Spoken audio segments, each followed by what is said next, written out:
Pinoy Transporter, best taxi driver. He's a Hi guys, good morning. This is Pinoy Transporter.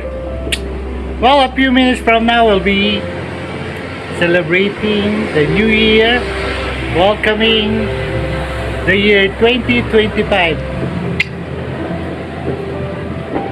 First time nasa lubungin ko ang bagong taon sa kalsada.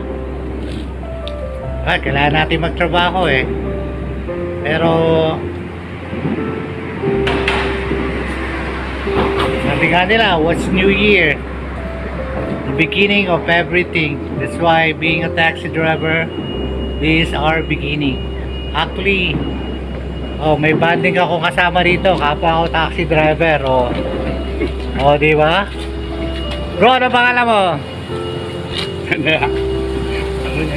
Sige na, huwag ka na mahiya.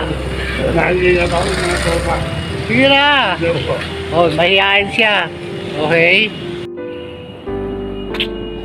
Ito, pinagsasaluhan namin, isang kasaba cake.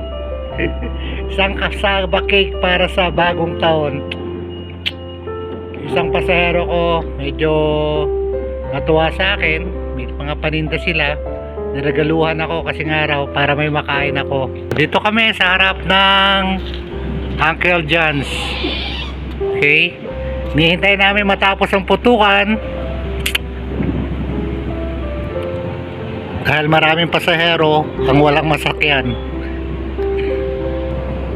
So guys, before the year end, I would like to thank each and every one of you, all my subscribers, for your continuing helping me to put up my blog and sharing my endeavor on the road. Maraming salamat sa inyong lahat. And I would like to wish all of you a blessed new year, a prosperous one, okay? Later, dating ng alas 12, sasalubungin natin ang bagong taon ng papuri, parangal at pasasalamat sa ating amang lumikha. Guys, it's 12 midnight. Happy New Year! As I told you, nasalubungin natin ang bagong taon ng papuri, parangal, pasasalamat ng dakilang lumikha. You guys out there watching this video, join me in my prayer. Hallelujah, hallelujah, we glorify you. Heavenly Father, thank you so much. Maraming salamat, Panginoon, sa taong nagdahan, sa taong 2024, Father God, for all the trials and blessings that I've experienced in my life, Father God. Thank you for all the people that I met who one way or another be a blessings to me, Father God. Lord, this will be the start of another year, year 2025. I would like to start this year by thanking you. Maraming salamat, Panginoon, that I reached another milestone of my life. Panibagong taon, panibagong buhay. Salamat, Panginoon, sa kabutihan, pagmamahal na pinagkaloob niyo sa amin. Lord, I declare blessings, peace, good health, prosperity to all the people watching this video, Father God.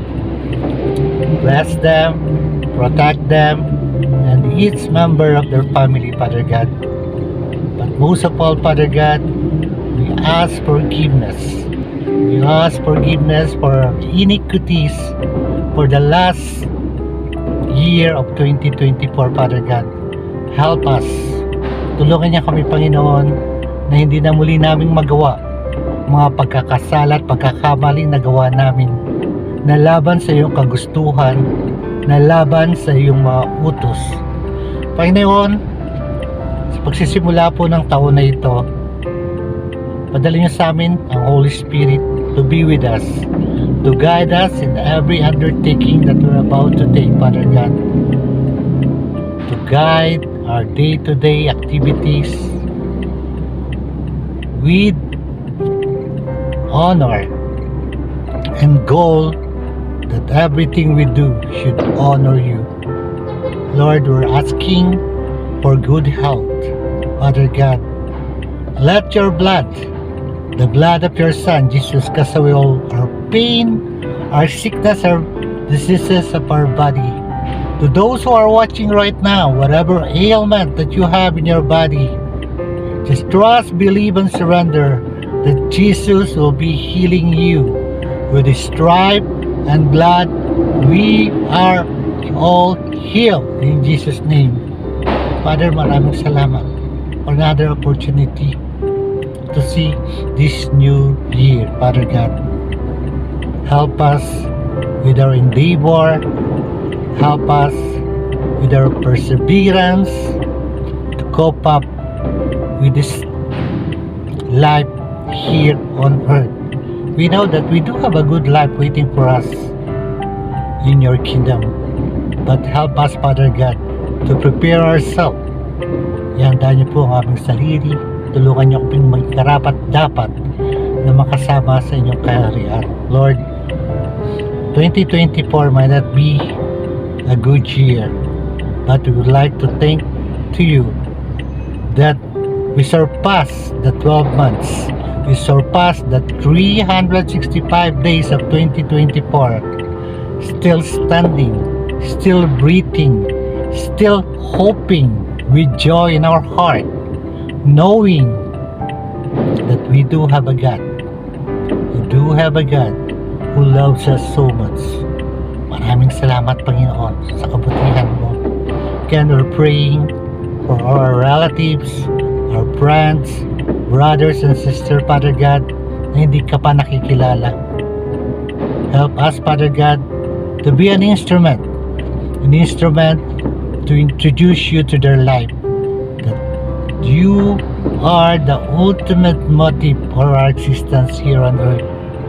Sabi niyo nga, John 14:6, I am the way, the truth, and the life.